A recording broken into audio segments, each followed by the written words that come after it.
I'm going to show you 12 vegetable combinations that create serious garden failures. Not might fail, these pairings consistently lead to crop disasters, and the most dangerous ones involve the crops you probably planted together this very season. The worst part? These aren't random pairings. They're the exact combinations that beginning gardeners naturally choose because they seem logical. But nature has other plans, and those plans involve shared pests, competing nutrients, and chemical warfare between your plants. These seemingly innocent decisions create invisible networks of vulnerability throughout your garden. What looks like smart space management becomes a systematic breakdown of your entire growing season. The first deadly combination reveals itself in the most innocent-looking pairing: tomatoes planted beside potatoes. Most gardeners make this choice naturally. Both crops produce those satisfying harvests we crave from our summer gardens, and they seem like perfect companions. These crops belong to the same plant family, the Solanaceae, sharing identical vulnerabilities that create a perfect storm in your garden beds. When you cluster these relatives together, you're essentially building a botanical highway system for destruction. What you don't see is the invisible network of shared pathogens moving between these plants. Fungal spores, bacterial infections, and viral diseases treat your diverse-looking garden as one massive host organism. The pathogens don't distinguish between your prized tomatoes and your potato patch. Late blight represents the most devastating threat that can spread rapidly between these family members. This pathogen moves through airborne spores that drift from plant to plant, creating widespread infection patterns throughout your garden. The disease spreads most aggressively during warm, humid conditions, when morning dew and evening mist create perfect launching pads for spores. Early symptoms appear as dark, water-soaked lesions on leaves, often starting small and innocent-looking. But by the time you notice these telltale signs, the pathogen has already begun infecting neighboring plants through airborne transmission and root-to-root contact. Late blight caused the Irish potato famine, destroying millions of acres and changing the course of human history. The same organism lurks in modern gardens, waiting for the perfect conditions you've unknowingly created by planting susceptible family members together. The pathogen can rapidly destroy entire sections of your garden that looked healthy just days before. The destruction moves outward from initial infection points, leaving blackened, collapsed plants in its wake. Each infected plant becomes a launching pad for spores that seek out the next susceptible host. The devastation doesn't stop with visible plant death. Late blight infects potato tubers in the ground, creating brown, rotting patches that make your harvest completely inedible. The disease penetrates through tiny wounds in potato skin, spreading internally even when the plant above ground appears healthy. Tomato fruits develop firm, brown lesions that quickly expand and soften. The infected areas become gateways for secondary bacterial infections, turning your beautiful red tomatoes into mushy, foul-smelling masses. You become an unwitting carrier, spreading the disease as you move through your garden performing routine maintenance. Spores survive on garden tools, clothing, and even in soil, waiting for opportunities to jump to new hosts. This is why experienced gardeners never plant Solanaceae family members within 100 feet of each other. The distance breaks the pathogen highway, forcing diseases to travel through less hospitable terrain where they often lose viability before reaching new hosts. Professional growers take even more extreme precautions.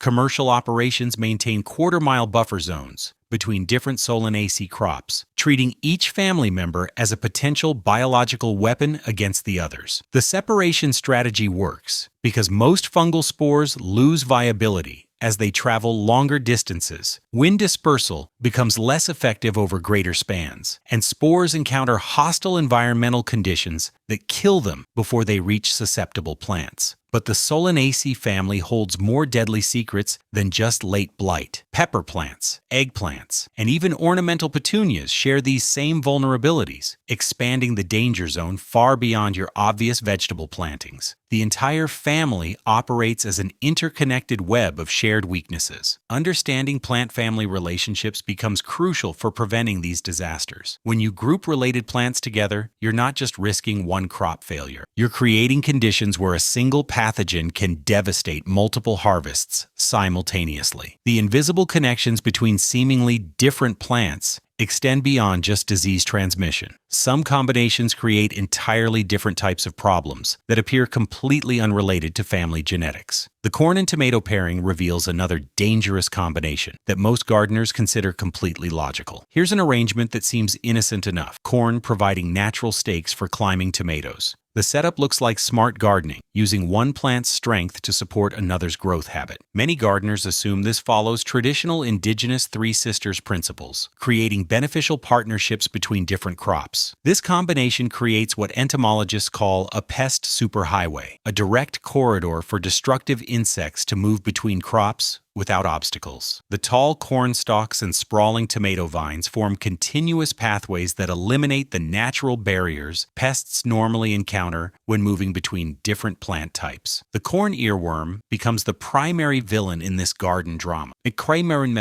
on treating your diverse plantings as one enormous buffet spread across multiple courses. These pests don't distinguish between corn and tomatoes. They see abundant breeding opportunities concentrated in a small area that maximizes their reproductive success. When both crops grow in close proximity, pest populations explode beyond what either crop would experience individually. The shared vulnerability creates ideal conditions for rapid reproduction and spread. Adult moths can easily move between the two host plants, depositing eggs on both crops during their reproductive cycle. The larvae that emerge from these eggs can feed on both crops, growing larger and more destructive than they would on a single host plant. These well-fed caterpillars bore into corn ears, creating tunnels that destroy kernels and provide entry points for fungal infections. The same pests then migrate to nearby tomato plants, where they chew through stems, leaves, and developing fruits. Both corn and tomatoes attract similar pest species that thrive when multiple preferred host plants are available within easy traveling distance. The concentrated food sources support larger pest populations than either crop could sustain alone. This biological advantage ensures higher survival rates and stronger pest populations in subsequent generations. The pest pressure becomes so intense that both crops suffer reduced yields, even with aggressive pest management strategies in place. Traditional control methods become less effective because the pest population reproduces faster in the presence of abundant food sources. The pests develop resistance more quickly when they have multiple concentrated feeding sites, supporting rapid population growth. Natural predators struggle to control pest populations that have access to multiple concentrated food sources. The beneficial insects that normally help manage pest populations become overwhelmed by the sheer numbers emerging from this superhighway system you've inadvertently created. Movement between corn and tomatoes allows pests to escape predation pressure by simply relocating to adjacent crops when threatened. This mobility makes biological control methods significantly less effective than they would be in separated plantings. The reproductive advantage extends beyond simple population numbers. Pests with access to multiple host plants produce more viable offspring because the larvae have backup food sources if one crop becomes unsuitable. This biological insurance policy creates devastating pest pressure that can overwhelm your entire growing season. You need adequate separation between these crops to break the pest highway connection. Distance forces adult moths and crawling larvae to expend considerable energy traveling between host plants, reducing their reproductive capacity and limiting population growth. Physical barriers work by interrupting the visual and chemical cues that guide pests to their preferred feeding sites. Row covers create microenvironments that confuse pest navigation systems and prevent successful reproduction cycles during peak activity periods. This pest superhighway principle applies to other seemingly innocent combinations too, wherever different crops share common pest species that benefit from concentrated host plant availability. The pattern repeats throughout the garden world, creating invisible networks of vulnerability that extend far beyond obvious plant relationships. But some plant families create even more concentrated danger zones when their members cluster together, forming what amounts to specialized breeding grounds for devastating diseases. Your cabbage, broccoli, and cauliflower look healthy now, but clustering them together has created a ticking time bomb in your garden. The vibrant green leaves and sturdy stems mask the vulnerability network you've unknowingly constructed. All Brassica family members share identical pest vulnerabilities, turning your diverse-looking vegetable patch into a monoculture from a pest's perspective. The cabbage heads, broccoli crowns, and cauliflower florets may appear completely different to your eyes, but hungry insects see one enormous food source spread across multiple plants. Disease spreads rapidly between these family members through soil particles that cling to your garden tools, boots, and even earthworms moving between plants. Once pathogens infect one brassica plant, every related plant in the surrounding area becomes a potential host for the same destructive organisms. These soil-borne diseases establish persistent colonies in your garden beds, creating contaminated zones that affect future plantings of the same family members. The pathogens move through water runoff during heavy rains, carrying infected particles from plant to plant across your garden beds. Garden tools become unwitting carriers when you move from infected plants to healthy ones during routine maintenance. Each cut, each transplant, each weeding session potentially spreads disease organisms to new locations where they establish new infection sites. Flea beetles, cabbage worms, and aphids treat clustered brassicas as a single massive host plant, reproducing exponentially in the abundant food source you've provided. These pests develop larger populations faster when they don't need to search for scattered food sources across your garden. The concentrated pest load creates feeding frenzies that strip leaves faster than the plants can regenerate growth. Adult beetles lay eggs in soil around infected plants, ensuring new generations emerge directly into their preferred food environment. Cabbage worms burrow through multiple plants in a single feeding cycle, creating interconnected damage patterns that weaken entire plant clusters simultaneously. The larvae move freely between adjacent plants, treating your diverse plantings as continuous feeding opportunities. Yellowing lower leaves and stunted growth signal disease infection, spreading between brassica plants through underground networks. The symptoms manifest as plants that can't absorb nutrients effectively, leading to the characteristic above-ground decline that starts from the bottom leaves and progresses upward. The stunted growth occurs because diseased root systems can't support normal plant development, even when soil conditions appear optimal for healthy growth. Plants remain small and weak, never reaching their genetic potential for size or productivity. Root-feeding pests destroy entire brassica clusters within weeks, moving from plant to plant through interconnected soil zones that connect your seemingly separate vegetables. These larvae tunnel through root systems, creating pathways for disease transmission between plants. The pests prefer moist soil conditions around plant bases, exactly the environment created when you water clustered brassicas. Each irrigation session creates ideal conditions for pest movement and reproduction in the concentrated root zone. Adult insects lay eggs in soil cracks near plant stems, producing larvae that immediately begin feeding on nearby root systems. The proximity of multiple host plants allows single egg-laying events to affect numerous vegetables simultaneously. The pest load becomes so concentrated that natural predators can't keep up with reproduction rates, leading to complete crop failure across your entire brassica section. Beneficial insects become overwhelmed by the sheer numbers of pests emerging from your concentrated planting system. Ground beetles and parasitic wasps that normally control pest populations can't effectively hunt in the dense plantings where pests hide easily between overlapping leaves and stems. Beyond the pest and disease issues, brassica plants also exhibit mild allelopathic properties, meaning they can suppress the growth of nearby crops through chemical compounds released into the soil. This natural plant warfare adds another layer of stress to your garden ecosystem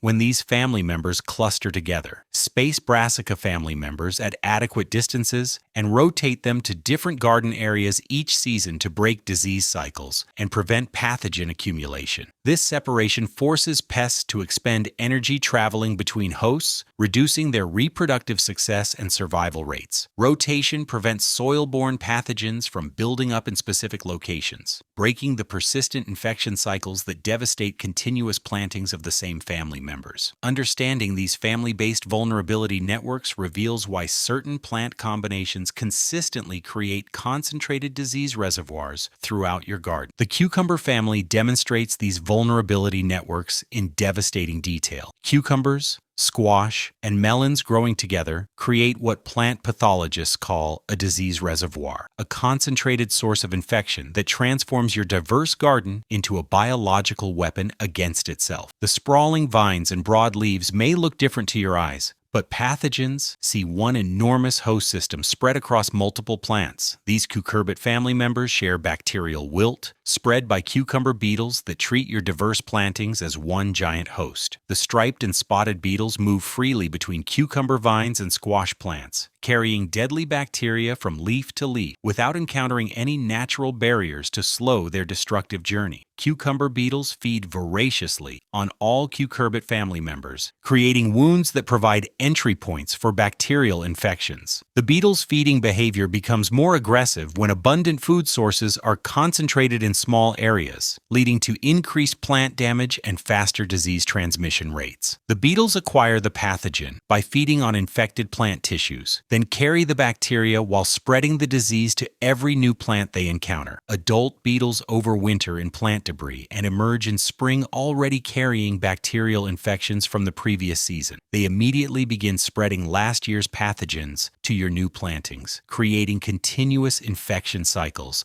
that span multiple growing seasons. Powdery mildew spreads through air currents, but when cucurbits are clustered, the humidity created by their large leaves creates perfect conditions for spore germination. The broad foliage of squash, melons, and cucumbers blocks air circulation, trapping moisture near plant surfaces where fungal spores thrive. Dense plantings create microclimates with humidity levels that remain consistently high throughout the day. Morning dew lingers longer on leaves in clustered plantings, providing extended periods of ideal moisture for fungal growth and reproduction. The overlapping leaves and intertwining vines create protected spaces where fungal spores can germinate without exposure to drying winds or direct sunlight. These sheltered environments allow pathogens to establish infections before natural plant defenses can respond effectively. The disease pressure becomes self-reinforcing. Each infected plant makes neighboring plants more susceptible to secondary infections. Weakened plants produce stress hormones that attract more beetles, while compromised root systems can't absorb nutrients needed to fight off additional pathogens. Bacterial wilt damages plant vascular systems, reducing water uptake and creating drought stress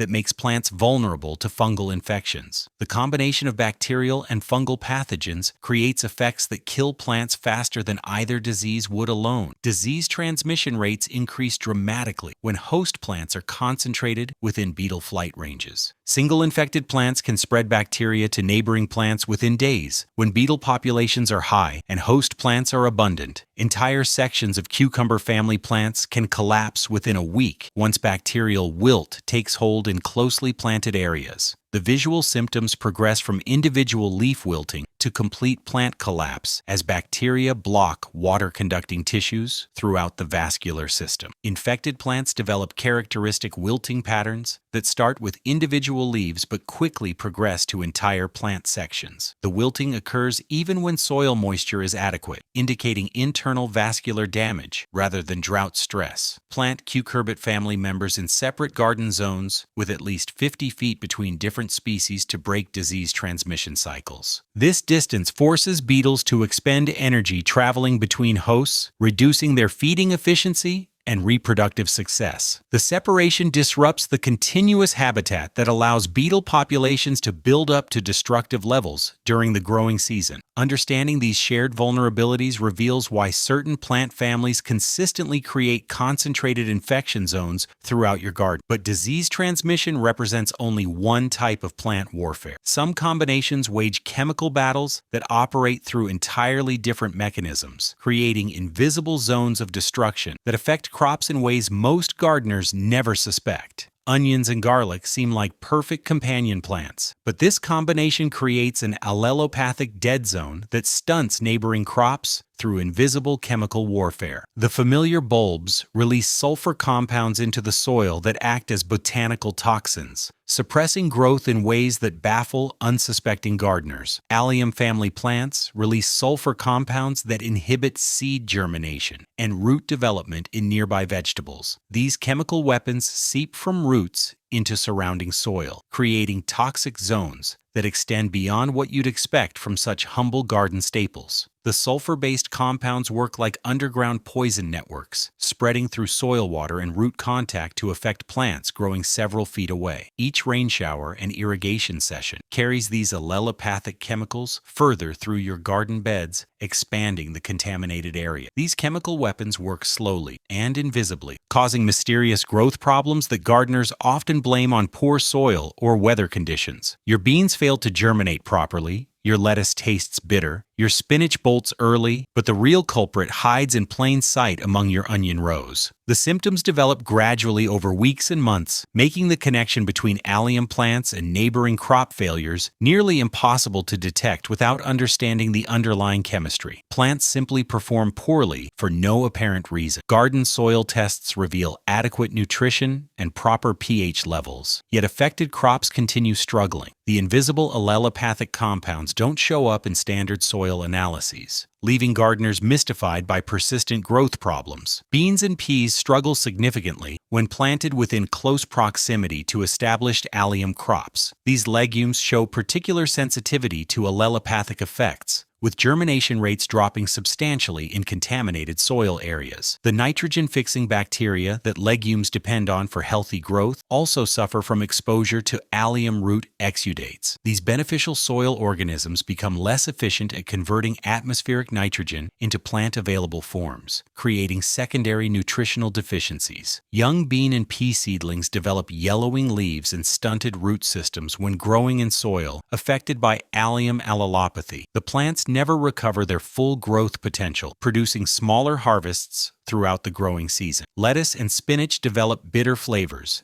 and bolt prematurely when exposed to allium root exudates in the soil. These leafy greens become virtually inedible, developing harsh tastes that make them unsuitable for fresh consumption. The premature bolting occurs because allelopathic stress triggers the plant's reproductive systems earlier than normal. Instead of developing full leaf harvests, the stressed plants rush to produce flowers and seeds. Even cooking doesn't eliminate the bitter compounds that develop in affected lettuce and spinach. The harsh flavors penetrate throughout the plant tissues, ruining entire harvests. The chemical warfare intensifies during hot weather, when allium plants release more sulfur compounds as a stress response to high temperatures and drought conditions. Summer heat amplifies the allelopathic effects, making the toxic zone around allium plantings even more destructive. Water stress causes allium bulbs to concentrate their sulfur compounds, producing more potent allelopathic chemicals that spread further through garden soil. The hotter and drier the conditions, the more toxic the surrounding soil becomes. This seasonal intensification explains why crop failures around allium plantings often worsen during midsummer, when heat stress peaks and chemical warfare reaches maximum intensity. Create adequate buffer zones between allium crops and sensitive vegetables like legumes and leafy greens to prevent allelopathic contamination. This distance allows toxic compounds to dilute sufficiently before reaching susceptible crops. The buffer zones need to account for water movement through soil, which can carry allelopathic chemicals beyond the immediate root zones of allium plants. Understanding these chemical interactions reveals why traditional crop rotation systems work so effectively by preventing allelopathic buildup in specific garden areas. These plant family conflicts have plagued gardeners for centuries, but the solution was discovered long ago by farmers who faced similar devastating crop failures. The Norfolk four-field rotation system emerged as the solution, developed by innovative farmers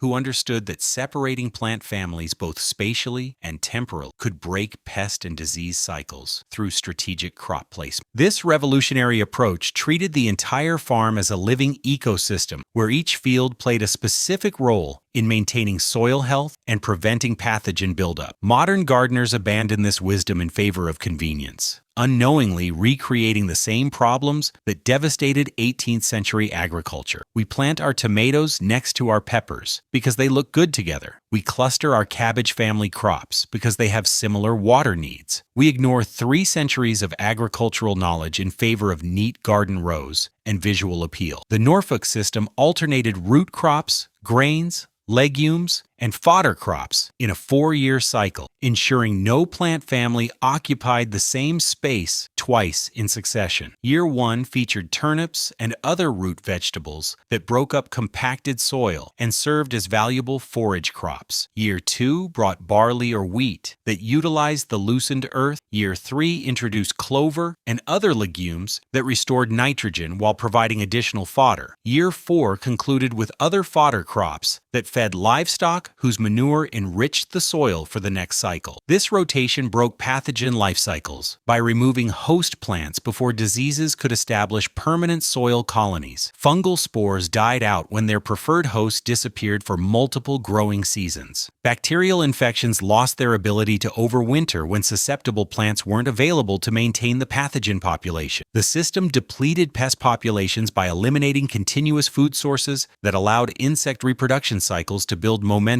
Beetles that specialized in brassica crops starved when root crops replaced their preferred hosts. Moths that laid eggs on Solanaceae plants found no suitable breeding sites when legumes occupied their former territories. Soil nutrients received restoration through strategic use of nitrogen-fixing legumes that converted atmospheric nitrogen into plant-available forms. The legume roots harbored beneficial bacteria that created natural fertilizer factories in the soil. These nitrogen deposits fed subsequent grain crops without requiring external fertilizer inputs. The system restored soil fertility and replaced many of the plant nutrients removed with the crops, creating a sustainable cycle of soil enhancement. The system increased crop yields dramatically compared to traditional farming methods, with some estimates suggesting yield increases of up to 300% over conventional approaches. This transformation of British agriculture supported unprecedented population growth during the Industrial Revolution. Fields that once lay fallow every 3rd year now produced crops continuously while maintaining soil fertility. The agricultural revolution that followed provided food security for expanding urban populations during the Industrial Transformation. Modern research confirms that rotating plant families reduces disease pressure substantially compared to continuous cropping of the same families in identical locations. Soil-borne pathogens decline when their host plants disappear from specific areas. Beneficial soil organisms flourish when diverse root systems create varied soil environments that support multiple species. The key insight reveals that plant families share vulnerabilities, but they also possess complementary strengths that can be strategically leveraged. Root crops break up compacted soil that benefits subsequent shallow-rooted plants. Legumes provide nitrogen that feeds heavy-feeding crops in following seasons. Each family contributes unique benefits while avoiding the concentrated weaknesses that plague monoculture systems.